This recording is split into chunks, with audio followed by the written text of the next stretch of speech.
Bonjour les investisseurs, j'espère que vous allez tous bien. On est parti pour une nouvelle vidéo d'AS Technique aujourd'hui. 42 sociétés de qualité que j'ai sélectionnées pour leurs fondamentaux. On a de la grosse cap pour le dividende, de la grosse cap pour la croissance et de la small cap pour booster un petit peu le portefeuille. Avant de faire ça, on fait les recommandations d'usage. Je vous rappelle que je ne suis pas un professionnel ni un conseiller financier, mais un simple amateur qui cherche à partager sa passion. En aucun cas, je vous invite à répliquer les positions de mon portefeuille. Formez-vous et faites-vous vos propres convictions. Il y a beaucoup de choses gratuites sur Internet, donc il n'y a aucune raison de ne pas se former. Vous êtes seul responsable de vos investissements, du choix des positions et donc des plus-values et des moins-values qui vont avec. Ok. Comme d'habitude, on commence avec mon sentiment de marché. Mon sentiment de marché, c'est qu'on est extrêmement haut actuellement sur le CAC. Ça paraît compliqué d'acheter aujourd'hui pour du long terme. Ceux qui achètent aujourd'hui, surtout les court-termistes et les swing traders qui peuvent sortir rapidement de leur position avec des stops courts. Et les long-termistes qui ont suffisamment de cash pour renforcer plus bas si on y va. Les long-termistes qui veulent pas timer le marché. Ok. Sur le CAC Small, c'est un petit peu différent. On est au milieu de son canal haussier de long terme. Donc les prix paraissent intéressants sur les small. Là, ça consolide actuellement. Depuis qu'il y a l'euphorie, depuis les publications d'NVIDIA sur les small, ça va pas très bien. C'est surtout les big caps qui sont cherchés ces temps-ci, pas trop les small. Donc c'est toujours compliqué. Les grosses caps, elles sont chères, mais elles sont recherchées. Et les small, elles sont pas chères, mais elles sont pas recherchées. Ok. Et donc là, tout dernièrement sur le CAC, ça latéralise, mais très très haut, et ça reste toujours en tendance haussière, au-dessus de la moyenne mobile court terme, avec du volume, RSI très fort, ça accumule. Ok. Alors, on commence par Air Liquide. Air Liquide de long terme, ça donne ça, donc très très bien. On est très haut, on est très cher sur Air Liquide, comme d'habitude. Hop. Ah. Donc objectif de la tendance haussière, les 100% d'extension de Fibonacci sur les 193,92. Pour l'instant, on fait une petite pause dans la montée. Rien de dramatique. On est toujours au-dessus des 23,6 de Fibonacci dans la consolidation. Donc très très bien. On reprend un peu de souffle depuis 2 jours, sans trop de volume, mais on reste en surachat. Donc toujours très très belle tendance haussière sur le liquide, mais toujours très cher. Objectif, je l'ai donné au nord et au sud. Ça paraît très compliqué de casser les 179 euros, hein. Donc à voir, ça correspondra aux 50% de retracement de Fibonacci de la montée, les 179 euros. C'est pas très compliqué de les casser, mais je suis plus haussier, donc j'ai parlé surtout de l'objectif en haut à 193,84. Ok. Airbus, de long terme, ça donne ça, donc très très bien dans un canal haussier de long terme. On est un peu haut dans ce canal haussier. Les chiffres sont sortis. C'était un peu difficile au début, mais au final, ça se reprend très très bien. Surtout aujourd'hui, mercredi 28 février, avec gros volume qui accumule RSI fort. Ok. Donc objectif le haut du canal, hein, vers les 160 euros pour le nord, voire même peut-être le casser. J'ai quoi comme objectif? 170 euros pour 2025. Bon. Donc il y a une petite euphorie actuellement sur les indices. Voyons voir jusqu'où ça peut aller. Mais là, Airbus, aujourd'hui, très très belle bougie et gros volume. Donc beau signal haussier, hein, beau momentum sur Airbus. À prendre pour ceux qui le souhaitent, avec un stop sous les 150 par exemple, qui serait en dessous du milieu de cette grande bougie. Pour viser 160, peut-être même 170 si on a un peu de chance, si l'euphorie dure encore quelques temps. Alphen, de long terme, ça donne ça. Donc c'était pas mal jusqu'en septembre 2022. Depuis septembre 2022, c'est une tendance baissière. On a eu les chiffres. Je l'ai dit la semaine dernière que j'avais pas eu le temps de les voir. J'ai toujours pas regardé. Donc je vais la sortir tout de suite. Alphen de ma liste A, c'est fini, on la regardera plus. Voilà, il y a longtemps que je le disais. Là, elle m'a de nouveau déçu. Elle a cassé M de son jour à la sortie des chiffres. Avec du volume, RSI faible, ça distribue énormément, donc ça sent pas bon sur Alphen, hein. J'arrête pas de, enfin, je vous dis, moi, que j'ai du mal à calculer le prix de l'action vu qu'on n'a aucune idée de la marge. Donc c'est quand même extrêmement gênant. En plus, la publication en anglais aux Pays-Bas, c'est compliqué. On n'a pas de news, on n'a pas d'infos. Donc je la sors, Alphen. Je la suivais plus. De toute façon, je la suivais plus. Ouais, et là, ça a de nouveau cassé M200 jours. Moi, ça me plaît pas. On a fait des plus bas que les précédents. Voilà. Ça sent le sud. Maintenant, faut bien viser bas sur Alphen, hein, étant donné qu'on n'a aucune idée de la marge. Faut viser très bas, c'est ce que j'ai essayé de faire. Donc, je redonne les 20% marge de sécurité. Si comme moi, tu vises un PR de 15 sur Alphen, en espérant que les marges qui sont prévues aujourd'hui sur Zone Bourse soient les bonnes. Pour 2024, ça donne un objectif de cours à 33 euros et pour 2025, 49 euros. Après, à toi de voir quelle marge de sécurité tu veux te prendre.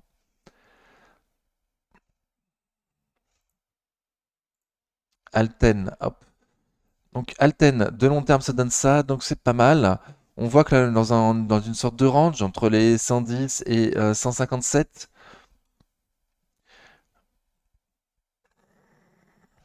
Ah, j'ai pas vu la publication non plus sur Alten, donc j'ai pas mis à jour mes prix depuis la publication, j'en suis désolé. C'est un oubli de ma part. Mais bon, depuis la publication, ça part légèrement au sud. RSI qui passe très très bas, en dessous de 50, vers les 38, donc RSI faible, pas trop de force. Pour l'instant, on préserve M200 jours. Ça n'a pas été le cas lundi 26 février, on avait cassé M200 jours. Mardi, on se reprend. Mercredi, on finit plus bas que mardi, mais on préserve quand même MM200 jours. Bon, c'est pas très beau, hein, c'est pas très beau. On était très très loin des Bollinger, donc là on latéralise pour rentrer, pour rattraper les Bollinger. Voilà, donc potentiellement la poursuite de la baisse peut se continuer maintenant qu'on a rattrapé les Bollinger. Objectif le bas de son range. En tout cas, en dessous des 120 euros, ça paraîtrait intéressant, un début de ligne fondamental sur Alten. Et graphiquement, on a un support là sur les 110 euros. 110, 120, ça paraîtrait intéressant pour essayer de choper Alten. Ok. Qui s'est retourné du coup, hein. C'était une belle tendance haussière, mais à la sortie des chiffres, ça se retourne. Amundi, de long terme, ça donne ça, donc très bien. En tout cas, elle est facile à lire. Le top du top, c'est d'acheter vers les 42-45. Pour l'instant, on est à 3 mois à la saison des dividendes, donc on risque pas d'y aller dans les 3 prochains mois. On est sur un support des 60 euros. Donc on n'est plus à mes 20% marge de sécurité sur Amundi.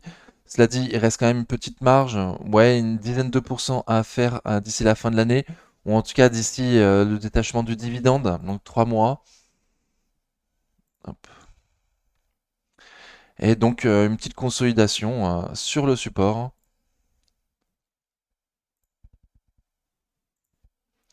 On a consolidé entre les 23,6 et 38,2 de Fibonacci. Ok, donc c'est plutôt pas mal. Et là, RSI en dessous de 50 dernièrement. Bon. Donc à voir ce que ça donne, hein. Pour l'instant, tendance haussière à court terme. À un prix pas optimum, mais pas dégueulasse non plus. À 3 mois la saison des dividendes, avec un bon dividende à ce prix-là. Et encore un peu de marge fondamentale pour aller au nord. ASML Holding, de long terme, ça donne ça, donc magnifique, magnifique. Vous voyez mes objectifs de prix, je la vois bien aller à 1000 euros pour 2026.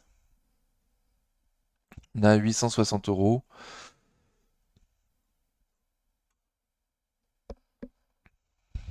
Ok, et ça latéralise très très cher sur SML Holding. On avait donné les extensions de Fibonacci pour le nord. Ah, toujours plutôt optimiste pour le nord, même si c'est très très cher. Les 23,6 de Fibonacci sur les 888,50 € et les 38,2 de Fibo sur les 922,50 € pour le nord, les objectifs. Au sud, il y a un gap à ne pas combler, 843,60. Si on le comble et qu'on le casse, qu'on va encore plus bas, donc c'est très mauvais signe. Ça aurait été un gap d'essoufflement, donc un gap de fin de tendance haussière. Tant qu'il est préservé, la tendance haussière est préservée. Entre guillemets, à court terme, quoi, à court terme. Ok. Capgemini, de long terme, ça donne ça, donc très bien. On a fait des nouveaux plus hauts historiques. Hop. Donc dividendes réinvestis, des nouveaux plus hauts historiques. Dividendes non réinvestis, on a fait un nouveau plus haut récent. Très très bien. Donc la hausse continue de monter, hein, la hausse continue. Au-dessus de la moyenne mobile court terme, très très beau. RSI très fort. Bon, ça manque de volume un peu ces 3 derniers jours. On est cher à ce prix-là, on est cher, hein. Ouais, on est cher. On est au-dessus de mon objectif pour 2025. Donc Capgemini profite de l'euphorie sur l'intelligence artificielle actuellement. Donc attention, jusqu'où ça peut aller? Bah aucune idée, hein. Je peux pas faire d'extension de Fibo.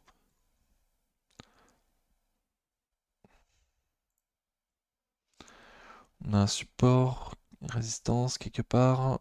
Ouais, hop.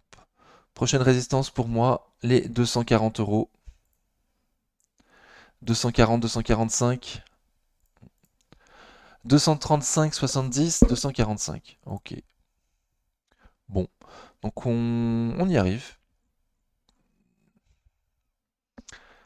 Et au sud, donc du coup le retour sur le support des 210 euros. Support exact à 208,20 €, 212,80. Mais sachant qu'il y a un gap à combler juste en dessous. À 207,70 €, il vaut mieux mettre son stop sous les 207,70 €, hein. Et de nouveau, alors, si, si le gap haussier est comblé, ce sera potentiellement un gap d'essoufflement, donc un gap de fin de tendance haussière. En tout cas, s'il est comblé et qu'on rebondit pas, s'il est comblé et qu'on le casse, qu'on va toujours plus bas, ce serait peut-être un gap d'essoufflement, donc un gap de fin de tendance haussière. Bon, pour l'instant, j'y crois pas trop, hein. On est en pleine euphorie. Donc je pense que ça va continuer. A priori, en tout cas graphiquement, rien, il n'y a aucun retournement actuellement, hein. Katana Group. Donc de long terme, ça donne ça. C'est la seule société pour laquelle je calcule pas mes prix et j'en ai marre de dire ça. Donc elle aussi, c'est la dernière fois qu'on la regarde en liste A. Voilà, je trouverai autre chose pour la prochaine vidéo. Certainement Beneteau. Ok. Dans un triangle. Donc pour l'instant, on est toujours dans ce triangle. On ne sait pas trop comment on va en sortir. À court terme, c'est baissier. C'est baissier moche. On a les chiffres le 29 février, donc demain, voir ce que ça donne. Est-ce que ça sera un catalyseur suffisant pour aller voir plus haut? Casser notre plafond de verre là entre 5,88 et 5,92. Où est-ce qu'on va retourner au sud? Dans un premier temps, il y a un support oblique de moyen terme sur les 4,93 environ. Et sinon, le support horizontal 4,60, 4,81. Dassault Systèmes, de long terme, ça donne ça, donc très très bien. Très bien, très cher, très très haussier, mais très cher. Hop. Alors que ça donne à court terme? Donc on avait un support qu'on a identifié sur la chaîne, qu'on avait dit bon, potentiellement, hein, Dassault Systèmes c'est trop cher, mais c'est toujours trop cher. Pour une fois, on a un stop court sur une société de magnifique qualité. Voyons voir ce que ça donne. Donc pour l'instant, le support est préservé. Le support des 41,67, 42 euros. Ça latéralise, ça fait pas grand-chose à un prix un peu cher. À la sortie des chiffres, ça a grandement baissé. Voilà. Mais ça baisse pas. Ça baisse pas, ça latéralise au-dessus du support. Ça manque légèrement de volume ces derniers temps. RSI un peu faible. Mais il n'y a pas de force vendeuse en tout cas, hein. Donc le support, je l'ai donné. Au nord, objectif 48 euros. Le comblement du gap baissier qu'on a créé à la sortie des chiffres. Edenred, de long terme, ça donne ça. Donc dans un canal haussier de long terme, j'ai changé mon PER juste sur Edenred. Auparavant, j'avais un PER juste comme étant un PER de 30. Je suis passé à 25 avec le problème en Italie. Et on nous a rappelé d'ailleurs avec la publication des chiffres, hein, que Edenred avait aussi été condamné pour le même genre d'affaires en France pour une somme de 150 millions d'euros d'amende, je crois, hein. Donc ce qui a largement fait baisser le bénéfice publié cette année, hein. On publie seulement 30 euros, alors que normalement on devrait plutôt être vers les 50. Donc voilà, donc attention de voir s'il n'y a pas la même chose qui se passe en Italie avec une grosse amende vers les 150 millions. Ça fait mal. Voir s'il n'y a pas d'autres pays non plus qui lancent une enquête, hein, du coup, parce que ça fait deux enquêtes. Enfin, en tout cas, il y a eu un procès en France, ils ont perdu, ils ont été condamnés pour entente. En Italie, là, ça commence l'enquête. Est-ce qu'il n'y a pas d'autres pays qui vont se réveiller en disant, il serait peut-être intéressant de faire une enquête nous aussi, voir si on n'a pas été floué. Donc attention, c'est dangereux. Graphiquement, c'est moche. Fondamentalement, c'est dangereux. Donc j'avais regardé les prix, on a baissé le PER à 25. Et avec un PER de 25, vu la forte progression qui est attendue sur Edenred, donc les prix intéressants si tu vises 2024, serait d'attendre les 45 euros. Le bas de son canal haussier de long terme, actuellement entre 43,60 et 45 euros, le bas de son canal haussier. Et si tu vises une année de plus, plus long terme, pour 2025, en dessous des 50 euros, donc on y est déjà, un début de ligne paraît intéressant. Mais encore, en tout cas, de nouveau, hein, fondamentalement c'est magnifique, mais il y a une enquête en cours judiciaire. C'est quand même quelque chose de grave. C'est pas ESG du tout. Et graphiquement, c'est moche aussi. Donc attention, c'est dangereux, mais c'est de la magnifique qualité en dehors de ces problèmes juridiques, quoi. Équasens, de long terme, ça donne ça. Donc pour elle aussi, j'ai changé mon PER. Ça fait déjà quelques temps maintenant. Hop. Donc je suis passé de 20 à 18 avec la faible croissance attendue. Les prix continuent à baisser. Est-ce qu'on est toujours dans le support? Ouais. Donc on est toujours dans le support que j'avais donné, le support des 46,18, 49,20 €. La tendance est toujours baissière, RSI toujours faible, on est toujours sous la moyenne mobile court terme, ça continue de distribuer. Voilà, donc aucun signe de retournement. On a eu les chiffres là il y a très peu de temps, hein, le 7 février. Donc la tendance baissière a continué après la sortie des chiffres. Donc il n'y aura pas d'autres nouveaux catalyseurs avant les prochains chiffres. Potentiellement, la tendance baissière va continuer encore quelques temps. Donc j'ai donné le support actuel. Au sud, il y aura les 45 euros, les 40 euros. Alors,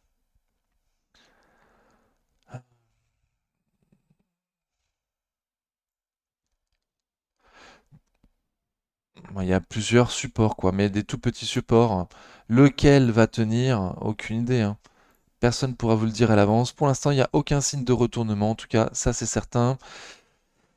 Euh, il y a un premier target à 44,05, un deuxième à 41,25, potentiellement.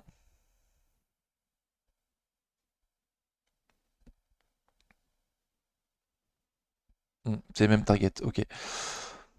Ok, donc à voir jusqu'où ça peut aller au sud Équasens. A priori, un début de ligne à ces prix-là, ça paraît intéressant, mais c'est bien qu'un début de ligne.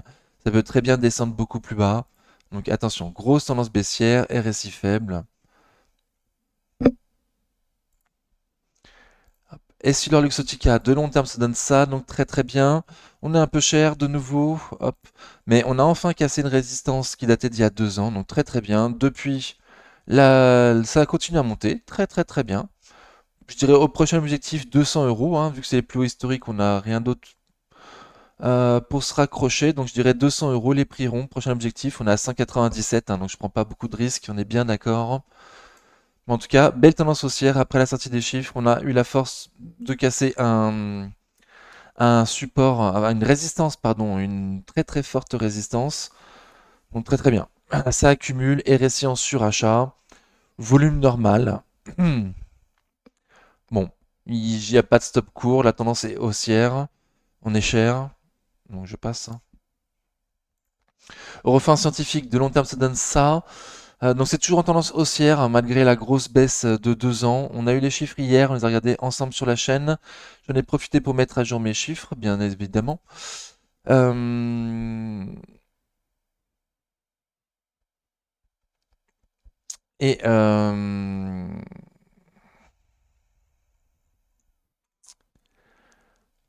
et c'était pas terrible, c'était pas terrible. On a été très très déçus, on a été très déçus. Euh, on a été déçus de la performance de Eurofins hors Covid. On pensait qu'une partie des bénéfices et de la croissance de ces dernières années d'Eurofins était en partie liée à sa propre croissance interne et externe, alors qu'en fait, il y avait beaucoup, beaucoup plus de croissance liée au Covid qu'on le pensait. Donc la croissance liée au Covid, c'est fini. Il n'y en a plus. La bonne nouvelle, c'est ça, c'est qu'enfin, on va pouvoir avoir des prix justes sans, sans être déçu par le Covid.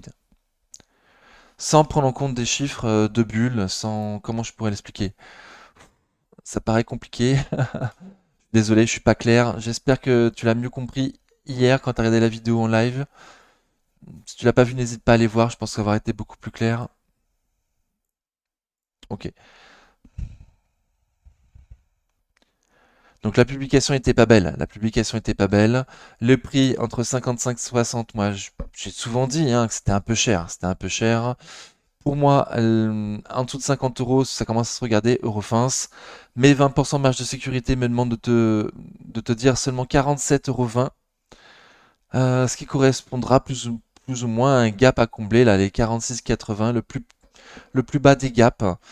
Restera toujours, ça dépend quand est-ce qu'on ira, mais si on y va plus ou moins rapidement sur les 47,20 €, ce sera toujours au-dessus d'une résistance oblique de long terme, pardon, de long terme. Ok, bon, désolé, j'ai fait mieux, je passe. Euronext, de long terme, ça donne ça, donc très très bien. On a déjà vu la dernière fois que j'avais changé mon PER, je suis passé d'un PER jusqu'à 16 comme à un PER à 17. Voilà, vu qu'il y a un peu moins de dettes. Et qu'ils ont bien fait ce qui était attendu, donc très très bien. Objectif 96 100 € environ, hein. Donc j'étais très très très confiant sur Euronext depuis des mois.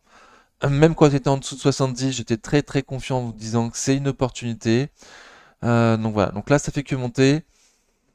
J'ai bon espoir que la performance continue, hein, que la tendance haussière continue. Alors après, ce sera pas une ligne droite, bien évidemment.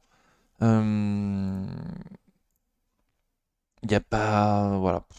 Prochain objectif, 86,50. Ensuite 90, 91. Bon. Mais il y a encore de la marge, même si on n'a pas mes 20% marge de sécurité, on a encore une petite marge. Très intéressant. Qu'est-ce que je raconte? Ok. Donc RSI, hein, on est sorti du surachat vite fait aujourd'hui.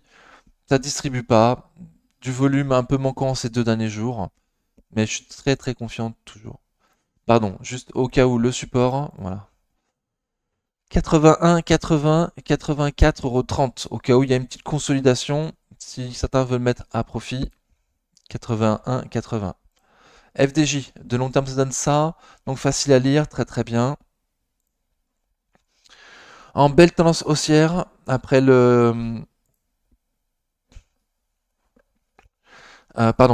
avoir averti à vouloir acquérir Kindred, une société,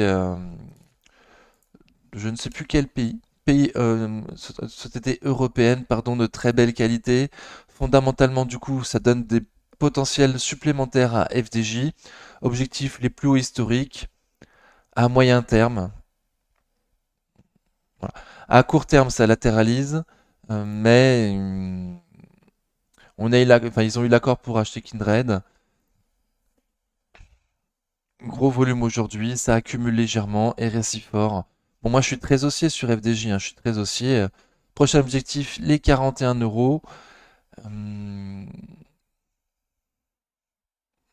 moi, bon, je passe. GTT, de long terme, ça donne ça, donc très très bien. J'avais changé mon PER sur GTT, oui, je suis passé de 19 à 20, donc très très bien. En plus, j'ai mis à jour les prix suite à la publication qui vient d'y avoir. Ok. Donc il y a une très très belle tendance haussière à la sortie de ces chiffres, très très bien, comme on l'avait anticipé sur la chaîne, hein, on l'avait dit depuis très longtemps, GTT objectif 140 euros, comme Euronext, on était très très très confiant. Donc ça part bien, on a atteint les 140 euros. Est-ce qu'il reste du potentiel pour aller au nord? Fondamentalement oui. On peut aller potentiellement aux 156 euros pour cette année sans être excessivement trop cher, voire même les 188 euros si il y a un petit peu d'anticipation pour l'année prochaine. Très très bien. En tout cas, très très belle publication. Et le marché lui rend bien avec gros volume qui accumule et récit fort. Très très très bien. De nouveau, hein, ça risque pas de monter en ligne droite non plus. À un moment, il y aura une consolidation. Euh, mais la tendance de fond, elle reste haussière et très très forte. Interparfum, de long terme, ça donne ça, donc très très bien. Elle a sorti ses chiffres aujourd'hui, ce matin, donc j'ai pas eu le temps de mettre à jour mes optiques de prix, ce sera pour la semaine prochaine. Mais a priori, le marché l'a très bien pris. On a ouvert en grand gap haussier. Donc les chiffres étaient très très bons. Gros volume. Ah, qui distribue un petit peu. Ah oui, il y a une grosse mèche haute. Ah oui. Donc le marché n'a pas voulu clôturer au-dessus des M200 jours. Bon. pour aujourd'hui. Peut-être qu'il aura suffisamment de force en construisant un petit peu dans les prochains jours. En tout cas, belle publication qui fait passer la résistance. Donc très très bien.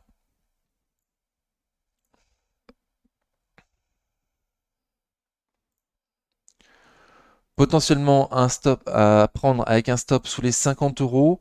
Si on va combler ce gap et qu'on le casse, c'est très mauvais signe, le gap des 50 euros. Si on n'y va pas et qu'on reste en belle tendance haussière, on l'aura eu avec un stop un peu court pour viser 59,60 € dans un objectif moyen terme 59,60 €, le comblement du gap baissier du 6 septembre 2023. Ok. Énorme de volume, hein, énorme de volume, super. Bon, par contre, j'ai pas pu mettre à jour mes prix. Donc voilà, mais ils ont fait une super publication, certes, mais il est probable que ça reste toujours un peu cher Interparfum, hein. Donc je vous dirai ça la semaine prochaine. Ou peut-être ce week-end. Ipsos, de long terme, ça donne ça, donc très très bien. La hausse continue, très très bien. On est au-dessus de mes objectifs de prix. Waouh. Après, j'ai un petit peu ER. J'ai un petit peu ER. Peut-être que le marché va vouloir un peu ER plus élevé que ça. Les 23,6 de Fibonacci, donc on les a atteints, les 65,15 €. Depuis, bon, aujourd'hui en tout cas, mercredi 28 février, petite prise de bénéf. On reste en tendance haussière, hein, au-dessus de la moyenne mobile court terme. Prochain objectif, 38,2 de Fibo sur les 68,20 68,25 €, oui, tout à fait. Ok. Et j'ai beau trouver ça cher, hein, tant que ça monte, je vais continuer à viser le nord. Ok. Kering, de long terme, ça donne ça. Donc c'est pas mal, mais quand même dans un canal baissier là depuis, hop, donc 2 ans et demi. Ça commence à dater. Une petite décroissance attendue cette année, en tout cas pas de croissance attendue cette année. On était sur un beau rebond là, malgré que les chiffres qu'ils ont sortis étaient vraiment nuls. Malgré tout, il y a eu un beau rebond. Bon, donc on avait nous, enfin moi j'avais dit en tout cas sur la chaîne, hein, pour moi c'est un rebond de trader, objectif M200 jours. Pourquoi pas objectif 500 euros, le haut de son canal baissier, mais que bon, vu qu'il n'y avait pas de croissance attendue cette année, vu que la publication était vraiment pas terrible, je m'attends à ce qu'on ait l'occasion de la rechoper un peu plus bas, un peu plus tard, quoi, hein. Donc bon, donc, à voir, hein. Pour l'instant, on reste en belle tendance haussière, même si ça latéralise depuis 5 jours. Bon, RSI toujours fort, on n'a pas encore atteint M200 jours, aujourd'hui à 446,19. Donc à voir si on l'atteint, 446,19, et si on arrive à passer au-dessus, ou si déjà à ce niveau-là, ça va continuer à commencer à baisser. En tout cas, il ne faut pas combler le gap à 417,75 €, le dernier gap haussier ouvert. Si on le casse, ça voudrait dire qu'on a potentiellement un gap d'essoufflement et donc la fin d'une tendance haussière de court terme. Donc j'ai donné les deux bornes à surveiller. L'Oréal, de long terme, ça donne ça, donc magnifique, super, on est hyper cher, mais elle le vaut bien, peut-être. Ok, là on a du mal à passer les plus hauts récents, il n'y a pas spécialement de momentum sur L'Oréal, hein, pas du tout. On est un peu haut, un peu cher. Bon, mais après, ça latéralise. Oui, on peut l'avoir comme ça, voilà. Ok, dans une sorte de range pour l'instant, dans une sorte de range. À la sortie des chiffres, ça a bien monté, mais c'est déjà. Enfin, pardon. À la sortie des chiffres, ça a grandement baissé parce qu'on était cher. Mais depuis le lendemain de la publication, ça recommence à monter parce que c'est de la super qualité, que ça on pu la choper avec un stop court. On l'avait proposé un stop court sous M200 jours à la sortie des chiffres. Voilà, mais on reste très très cher. Donc le potentiel haussier, pour moi, il est un peu. Il y en a pas, quoi. Il y en a pas. Après, si le marché veut le faire monter, ils feront monter, hein. Donc potentiellement, si on clôture au-dessus des 457,60 €, on sera sorti de ce range. À voir si on en a la force. Et au sud, il ne faudra pas casser M200 jours. Aujourd'hui à 417,13 €. Le Mi Bird, hop, de long terme, ça donne ça, donc spécial. Je regarde depuis 2014, depuis qu'il y a des gros volumes et la fusion des deux entreprises qui ont créé LumiBird. Bon, ça reste quand même en tendance baissière là depuis janvier 2022, donc 2 ans. Hop. Je vous avais dit la dernière fois qu'on s'était vu que j'aimerais bien qu'on latéralise euh, pardon, sous M200 jours, mais que je trouvais les 13 euros un peu faiblards et je me doutais qu'on potentiellement on pourrait passer dessous. Bah, je me suis grandement trompé, hein, on n'a ni latéralisé sous M200 jours, ni cassé les 13 euros au sud.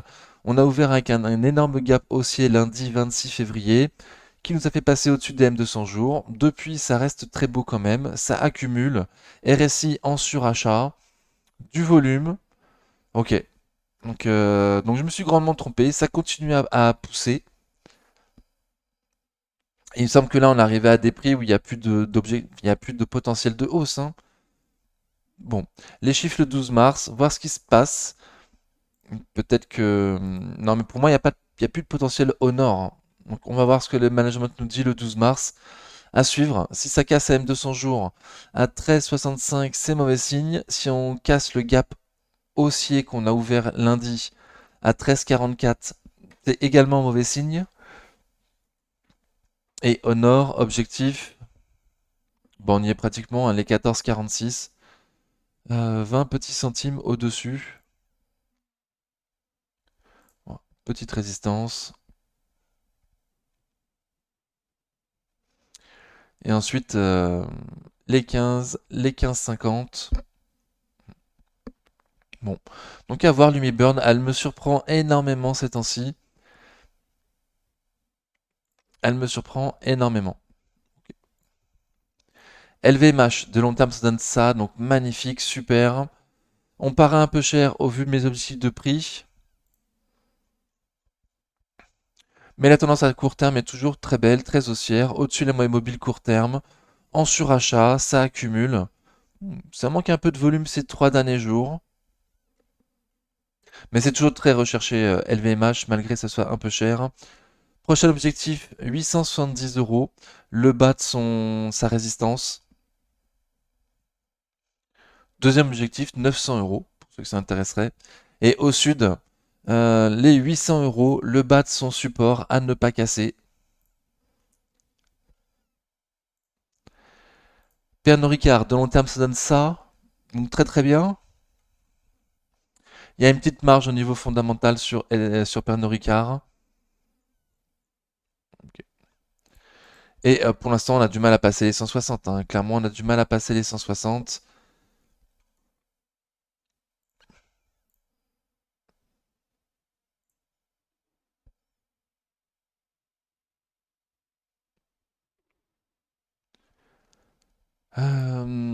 Les 161 plutôt, ouais. C'est plutôt les 161 qui bloquent actuellement. Donc à voir ce qu'on arrive à en faire sur Pernod Ricard. Ça continue de distribuer. Le RSI au-dessus de 50, donc il y a quand même une légère force haussière. Manque un peu de volume aujourd'hui, mercredi 28 février. Bon, pas très recherché, elle ne devrait pas faire grand-chose. Juste tant qu'on n'a pas d'informations de l'État chinois pour savoir où en est l'enquête en Chine sur ah,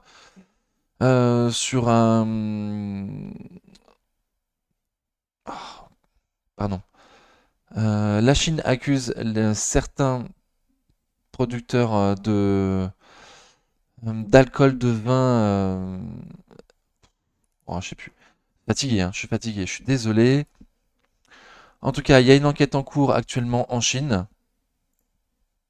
Tant qu'on n'a pas la nouvelle, ça risque d'être compliqué. Le prix en dessous des 160 euros pour du long terme, ça paraît quand même intéressant. Mais 20% marge de sécurité me demande d'attendre les 143,20 €. Donc plutôt retour sur les prix les plus bas récents.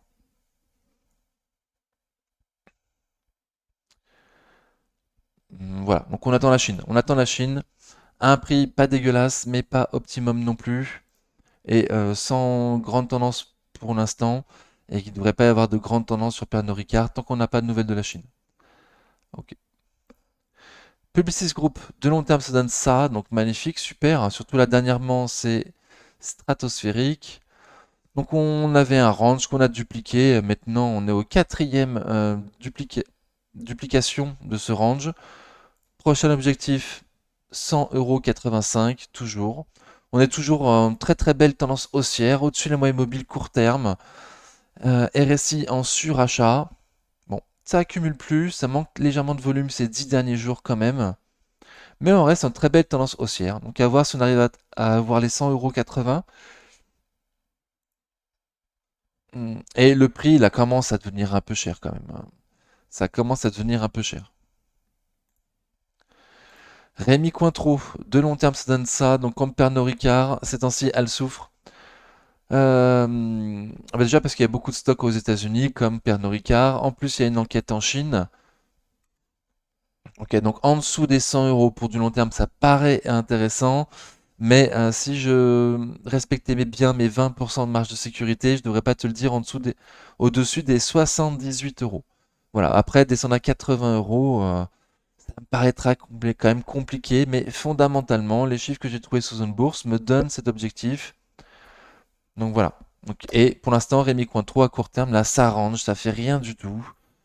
Ça fait rien du tout. Comme Pernod Ricard, et tant qu'on n'a pas de nouvelles de la Chine, ou de nouvelles publications de chiffres bien meilleurs que les précédentes publications, il ne devrait pas se passer grand-chose. Seb, de long terme, ça donne ça, donc très bien. Elle aussi, j'ai revu à la hausse mon PER juste. Je suis passé de 14 à 15. Ok, donc on l'a déjà vu la semaine dernière. En dessous des 120 €, ça paraît intéressant pour un début de ligne si tu vises 2025 long terme sur Seb. Si tu vises plus court terme, si tu vises la fin de l'année sur Seb, objectif 131 €. Donc du coup, les 20% marge de sécurité sont sur les 104,80 €. Et hier, ça a grandement baissé, du coup, Seb. On a su que la famille Peugeot Invest, enfin le fonds de la famille Peugeot, Peugeot Invest, avait vendu ses parts qu'il détenait dans Seb depuis déjà quelques temps maintenant, 10 ans je crois, moi je sais plus. Mais ils en étaient sortis avec une magnifique plus-value. Ils avaient fait x4, il me semble. Voilà, donc ça a grandement baissé. C'est pas forcément une mauvaise news. Enfin, un actionnaire de référence est parti, certes. Après, il n'a pas forcément vendu parce qu'il estimait que le potentiel haussier sur Seb était mort. Il a fait x4, ils sont sortis. Voilà, c'est juste peut-être seulement ça, hein. Ok. En tout cas, potentiellement, il y avait une opportunité aujourd'hui, mercredi 28 février, en dessous des 104,80, en plein dans le support. Aujourd'hui, mercredi 28 février, ça semble vouloir repartir avec une mèche, avec une bougie, pardon, qui nous fait clôturer plus haut qu'on l'a ouvert hier, mardi 27 février. Ok. Avec du volume sympa. Bon.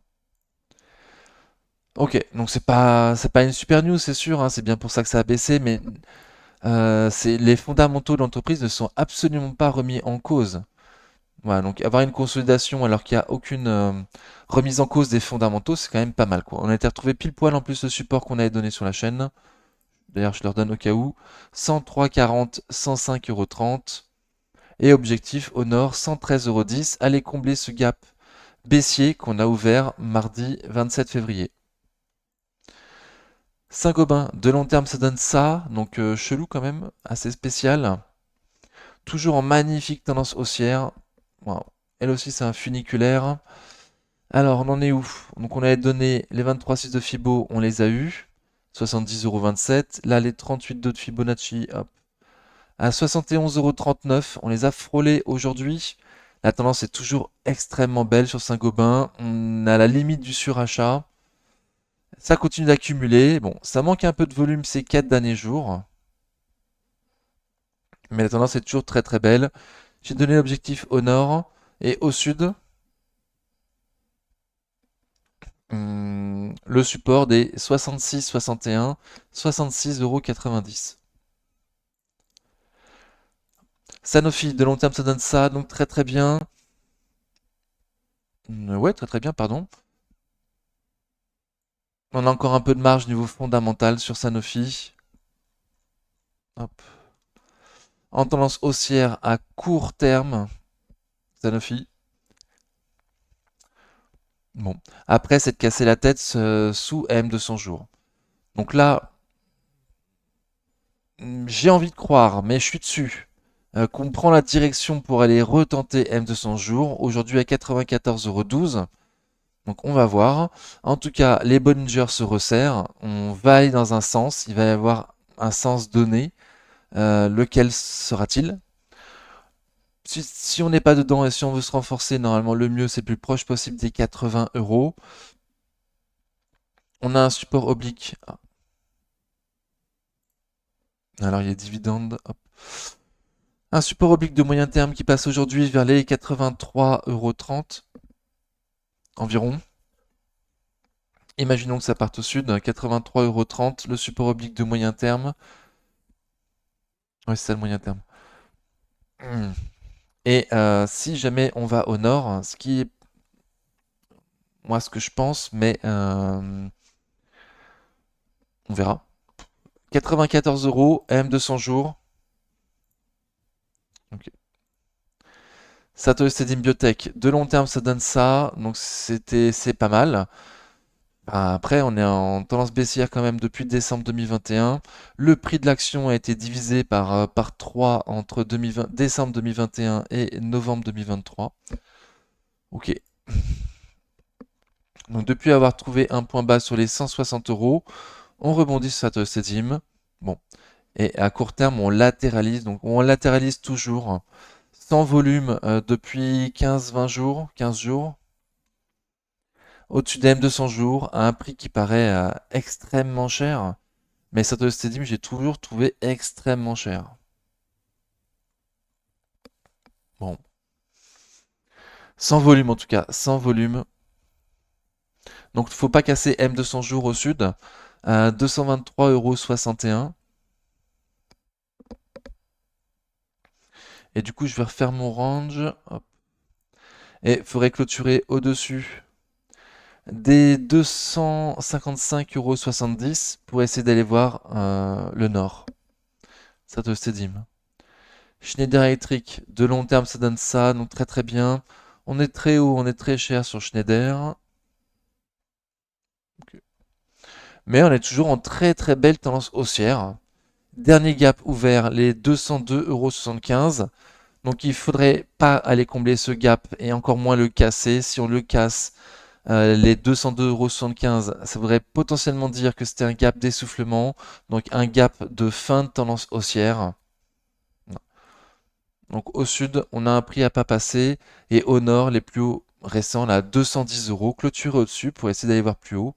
La tendance à court terme est vraiment très très belle, très haussière à court moyen terme. Court moyen long terme, pardon.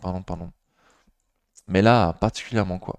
Avec du volume, RSI fort, ça a accumulé, ça continue. Ok.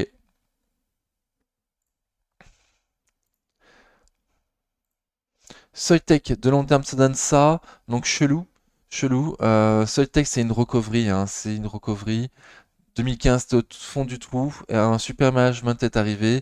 Il a remonté la boîte. Donc bon, dernièrement, il est parti. Ou il va partir, je crois. On a eu l'info comme quoi il allait partir, il me semble, cette année. Donc en tout cas, il a bien remonté le truc, c'est cool. Dernièrement, on était dans une sorte de range entre les 117 et 177. Et dernièrement, c'était assez chelou. De nouveau, à la sortie des chiffres, ça a bien monté. Les 6 premiers jours, depuis, ça fait plus grand-chose.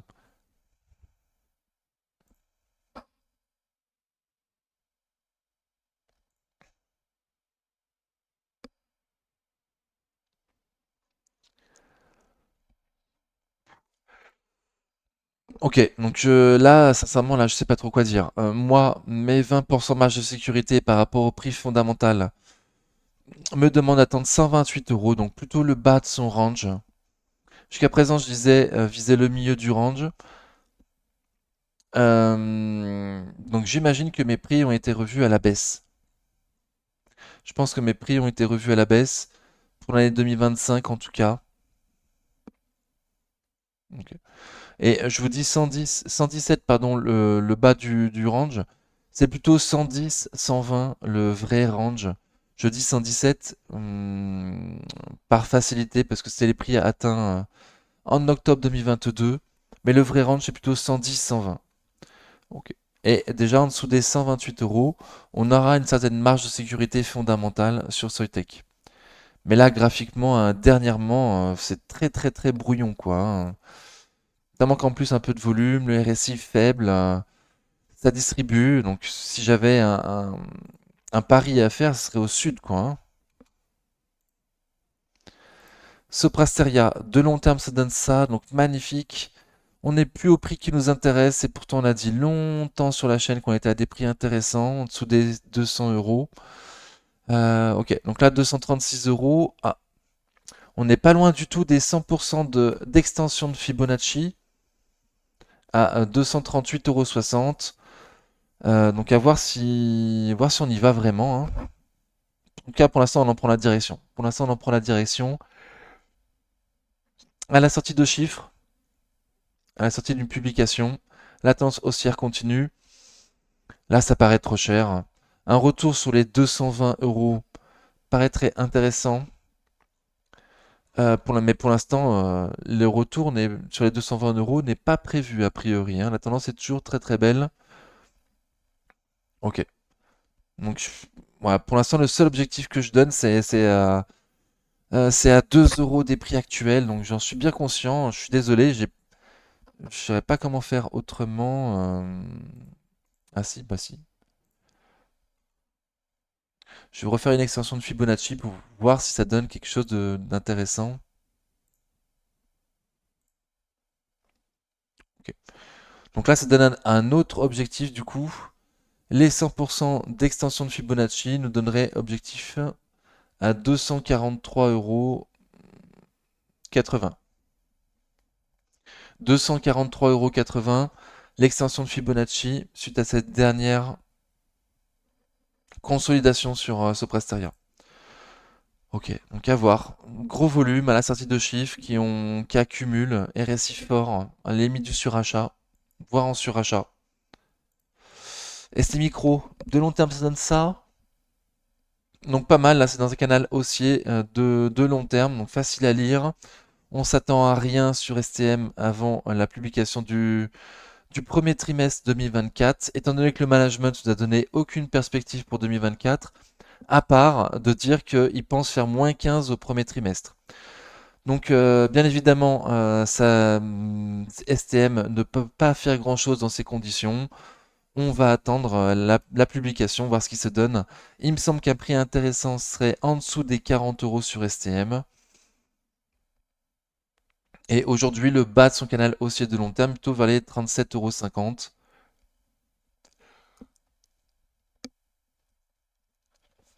Donc STM ne va rien faire avant la publication du premier trimestre. Sword Group, de long terme, ça donne ça. Hmm. Ok, donc on a un seul et unique support sur Sword Group. Hop. Donc il est mouse 34,50, 36,80. On est en plein dedans. Sous résistance oblique baissière. Hop. Sous M200 jours. On vient de repasser aujourd'hui, mercredi 28 février, sous la moyenne mobile court terme.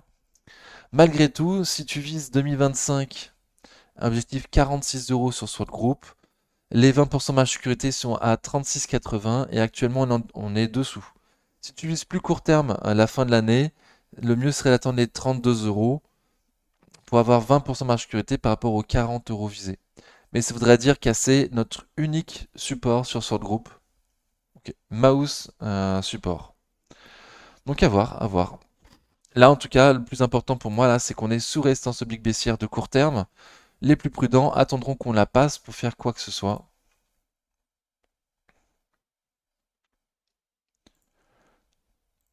Téléperf, de long terme, ça donne ça. Donc spécial. En tendance baissière depuis janvier 2022. Donc super, ça fait 2 ans qu'on est en baisse sur Téléperf. Aujourd'hui, mercredi 28 février, catastrophe. Une fintech nordique a sorti une info hier soir. Donc on l'avait pas vu, hein, tout en anglais. Il n'y avait pas du tout le nom de Téléperformance dedans. Mais du coup, disant qu'avec ChatGPT, avec l'aide de ChatGPT, ils ont réussi à faire de sacrées économies. Ils ont créé un outil qui permet de répondre au téléphone, qui a remplacé l'équivalent de 700 personnes. Donc c'est énorme, c'est énorme. Ils nous ont dit faire de grosses économies, ne plus faire appel enfin faire appel bien moins qu'avant au centre d'appel externalisé. Donc exactement le métier de téléperformance. Je vous rappelle que le risque pour Téléperformance, c'est que demain, une petite boîte se crée avec cet outil de ChatGPT et sans trop de charge, puisse prendre des parts de marché à Téléperf. Téléperf, aujourd'hui, elle a énormément de charges. Aujourd'hui, enfin, jusqu'à présent, tout se faisait grâce à l'humain. Donc ils ont énormément d'employés Téléperformance. Ils ont aussi énormément de bureaux pour loger tous ces employés. Potentiellement, demain, il n'y aura pas besoin de tout ça pour faire le même métier que Téléperformance.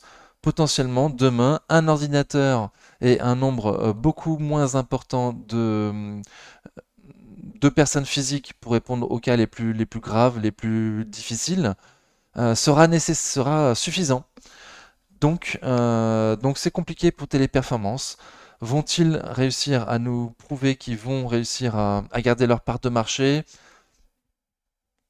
Voilà, faire en sorte que leurs clients soit plus simple de passer par Téléperformance que de développer leur outil eux-mêmes. À quel point ChatGPT va aider d'autres boîtes que Téléperformance à créer ce genre d'outils.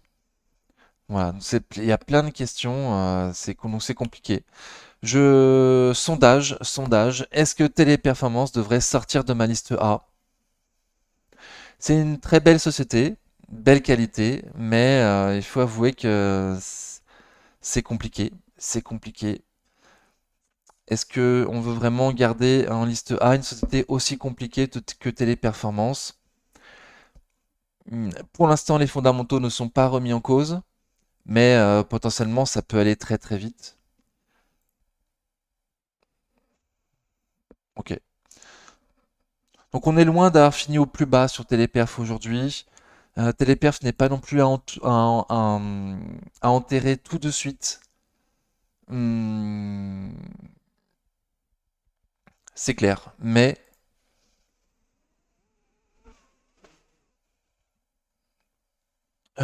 c'est dangereux quoi. C'est dangereux. Si j'étais pas dessus, parce que je suis dessus, est-ce qu'aujourd'hui je prendrais le risque de rentrer dessus, même avec un prix en dessous des 100 euros? Bah je crois pas en fait. Moi je crois pas. Même avec un prix en dessous des 100 euros, je suis long terme. Enfin, je comprends que pour un trade tu dises autre chose, mais pour du long terme, euh, vu, vu les changements technologiques énormes en cours, il me semble que le plus prudent, ce serait de rester en dehors de ce secteur pour l'instant, le temps de voir comment ça tourne. Voilà. Donc, sondage, vous allez voir arriver un sondage sur YouTube, savoir est-ce que Téléperformance doit quitter ma liste A ou pas.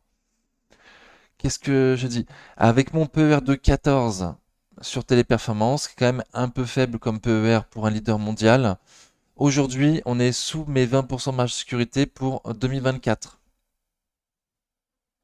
C'est ça. Donc sous les 139,20 €, on a bien une marge de sécurité si comme moi tu vises un PER de 14 et pour cette année du coup. Pour cette année, pas l'année prochaine. Bon, et graphiquement, donc là on a fini très très bas, très très loin des Bollinger. Déjà on est loin d'avoir fini au plus bas de la journée. Est-ce que le rebond va continuer demain ou est-ce que ça va latéraliser? Déjà je suis plutôt sur la latéralisation que le rebond. Les chiffres le 6 mars. Les chiffres le 6 mars, voir si c'est un catalyseur suffisant pour faire remonter Téléperformance. Mais quoi que dise le management, quoi que dise le management, euh, la solution, en tout cas, elle viendra pas d'eux. Enfin, en partie, si, hein. Il faut qu'ils développent l'IA pour leurs clients actuels. Mais si demain, les clients actuels de Téléperformance peuvent passer facilement à une solution où ils gèrent eux-mêmes ChatGPT et pour une partie infime euh, de leurs appels, ils délèguent à Téléperformance, le chiffre d'affaires va potentiellement grandement baisser et très rapidement, quoi. Bon, j'étais assez confus, mais je pense avoir été complet quand même. Dangereux, quoi. Dangereux, dangereux. Aucune idée d'où ça va aller. Si j'avais un pari à faire, ça serait latéraliser jusqu'au 6 mars pour voir s'il y a un catalyseur le 6 mars.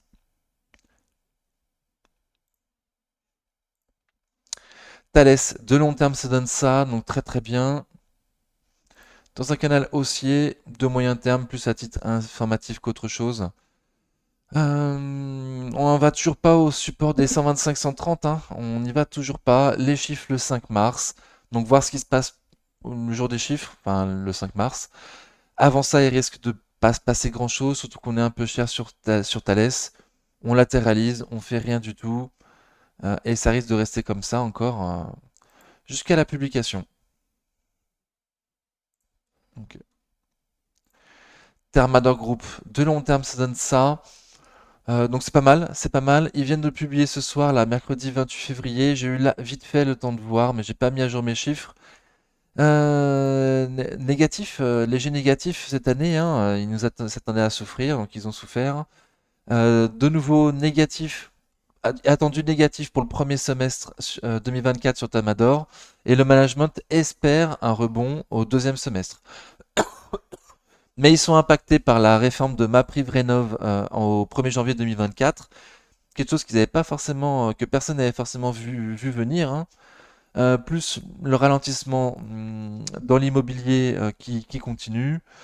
Euh, voilà, donc c'est vraiment la mauvaise période pour Tamador Group. J'ai pas pu mettre à jour mes chiffres. La publication est sortie en clôture, donc à 18 h, voir demain comment c'est pris. Ah oui, on était sur le bas de son range la dernière fois qu'on s'était vu, donc on est toujours dans le bas de son range, on n'a toujours rien cassé.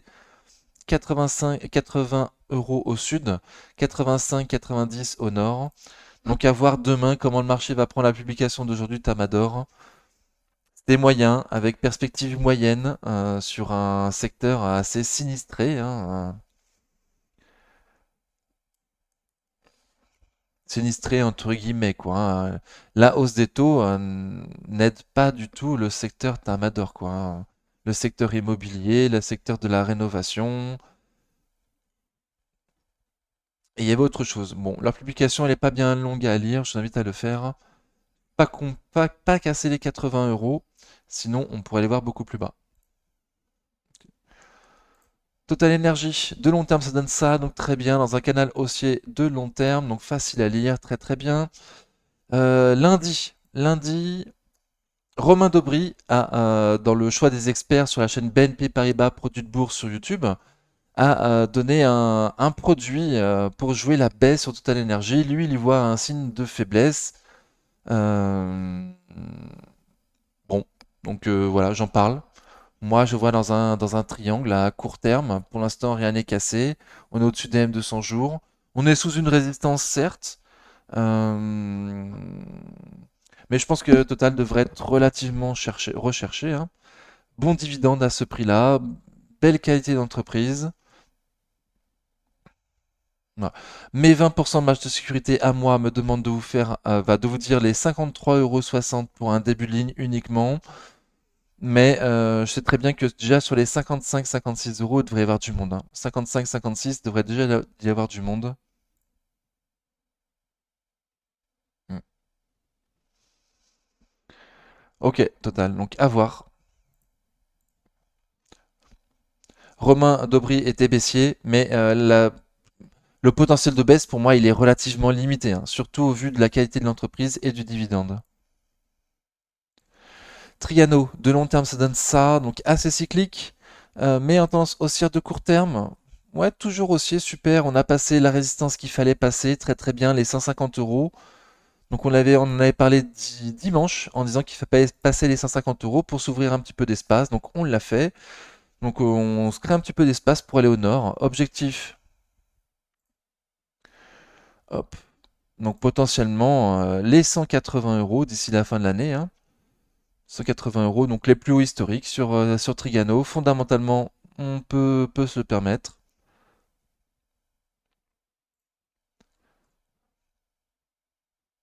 Hmm.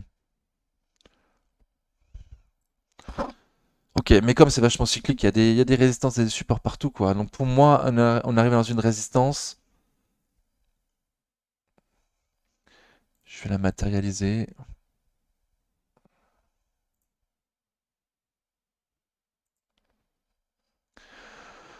Ok, donc à voir, hein. Ça, il y a des résistances partout, quoi. À peine on en passe une, on arrive sur une autre. Donc bon, fondamentalement, il y a l'espace pour aller au nord. On a trouvé la force, les acheteurs, pour accumuler et passer cette résistance. Voilà. Il y a du gros volume ces derniers jours. Aujourd'hui, pardon. Il y a du gros volume aujourd'hui, mercredi 28 février. Ces 3 derniers jours auparavant, moins. Mais ça accumule et récit fort à la limite du surachat. Euh, voilà, donc objectif pour moi 160 € plutôt, mais c'est pas graphique, du coup c'est le prix rond. Veralia, de long terme ça donne ça, donc très très bien. Petit PER visé sur Veralia, il n'y a pas de croissance, mais super dividende. Les 30 € ce serait le top. On a 34, on fait pas grand chose ces derniers temps, hein.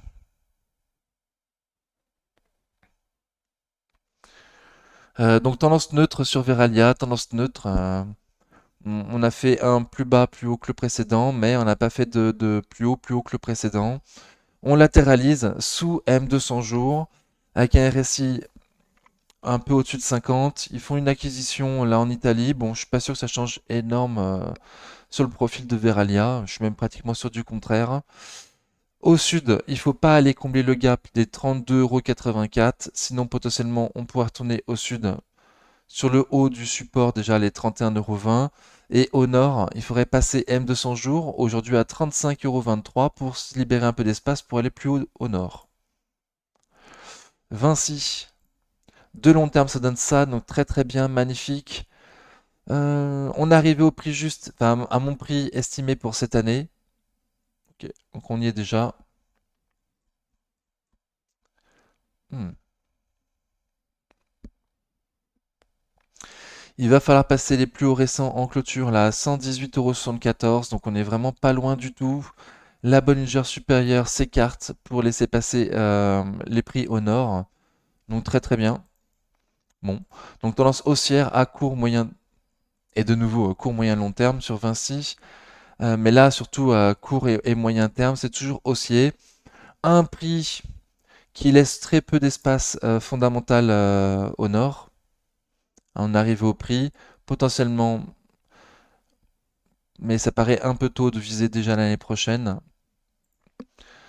Pour le marché, quoi, je veux dire, sur le marché. Et pour toi, en tant qu'investisseur de long terme, oui, te placer maintenant pour l'année prochaine ou les années futures, oui.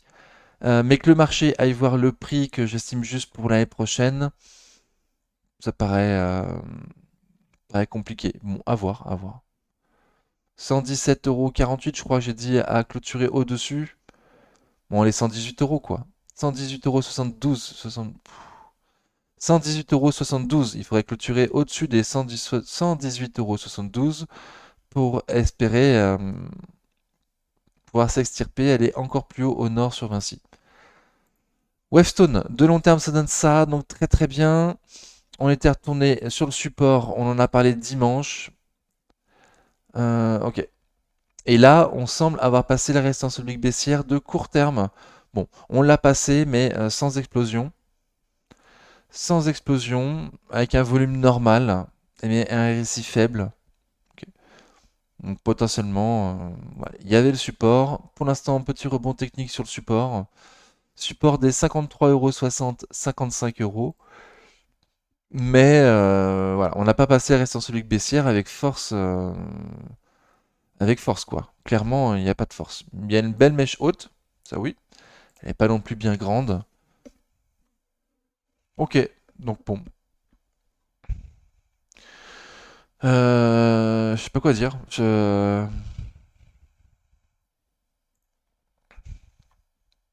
Petit rebond technique pour l'instant. Donc à voir. Est-ce qu'on va retourner sur le support un peu plus bas? Est-ce qu'on va continuer à monter tout doucement, sans faire trop de bruit? C'est plutôt mon scénario privilégié, mais à suivre. Ok. Je vous remercie beaucoup d'avoir suivi la vidéo jusque-là. J'espère que ça vous a convenu. N'hésitez pas à mettre des pouces si ça vous plaît et à mettre en commentaire comment je pourrais m'améliorer pour les prochaines vidéos. En attendant, prenez soin de vous. Ciao.